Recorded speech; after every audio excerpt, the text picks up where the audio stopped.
ಬನ್ನಿರು, ಜಿನೇಶನ ಭಜನೆ ಮಾಡೋಣ ಬನ್ನಿರು.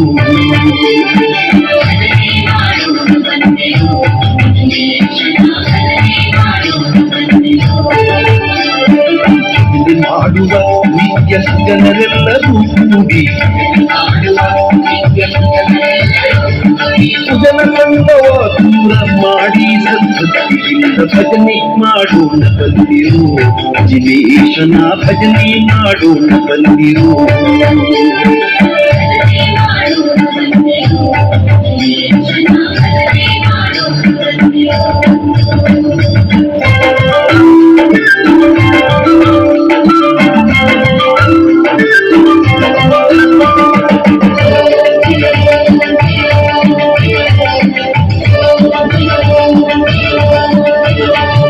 ಶತಕೋಟಿ ಪಾಪವನ್ನು ಮಾಡಿದ ಮಹಾಪತಿತರು ನಾವು ನೀವು.